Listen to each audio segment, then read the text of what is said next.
Welcome back to Educator.com. This lesson is Documentary Considerations, Part 1 of a two-part lesson. Let's begin.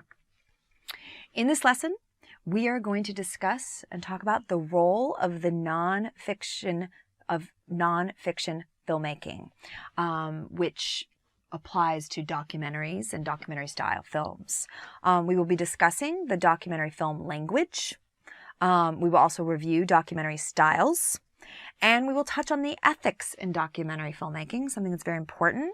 And we're going to dissect a little bit the elements of documentary production. So there's 3 phases of documentary production. We'll talk about them, how they differ from fiction production. And we'll also discuss and define 3 fundamental components of documentary language. Let's begin. Okay, so what is the role of nonfiction filmmaking? And I'm going to have a whole bunch of questions here. I don't really have the answers. There is no one answer to this, but this is really important as you go out there with your camera to make what we call nonfiction or documentary style or documentaries. Now, more and more today, people have access to mobile, smaller cameras, and one of the main mediums or genres that people are working in is in this nonfiction style. And so it's really important to kind of start to think about, well, what does it mean if I'm making a nonfiction film or video? Well, to that end, you want to think about what is art. Because when you pick up that camera to shoot, a conversation maybe between 2 people, they're not acting. You want to see, well, what's the difference between it being art and just being a documentation of that conversation or news even? So to that end, we want to say, what is cinema? What does it mean? A cinematic art in terms of images and sounds. How do these things relate? And then to that end, what is documentary? How does documentary differ from cinema? And when I use the word cinema, I'm talking now in terms of like a fictionalized art form. How then does documentary also differ from TV news programming, where we go out and we're filming events, we have journalists trying to be objective? How will documentary differ from that? And to that end, what is documentary seeking to do?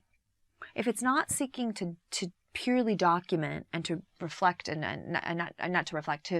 document and report on news, and it's not this fictionalized cinematic art form, what is it trying to do? And if it's trying to get at the truth of something that's human using real people, real events, how does documentary accomplish its goal? Okay, and that's really important. So how does documentary function differently than your cinematic, your fiction films, videos, or your news programming? So I see those as being, as we look at all these different questions, what is art, what is cinema, what is documentary, how does documentary differ from cinema, how does it differ from TV news, and then what does it seek to do? And there is no one answer to that. Okay, what documentary is trying to do. But you do want to start thinking about, well, what makes something a documentary? If there's truth involved in it, but it's truth not with a story that's completely made up, but it's real people. How does it go about accomplishing its goal? Okay, so one of the things that documentary historically, from the beginning of film and video, it has been really important in terms of its relationship to society. It has been one of the most important mediums of kind of reflecting, asking questions, shaking things up, revealing in a way that journalists can't do and in a way that cinematic fiction films can't do, or videos. So documentary and society, it's really important in terms of information. Documentaries inform, that's for sure. They have also served in times to be propaganda, to kind of manipulate in a manipulative way, to give a message, to evoke a feeling, to get people to think a certain way in a very manipulative way. And that's what we would define as our propaganda. It can do that as well. It has been involved in forming and shaping public opinion. But it's also been important to education, to educating people.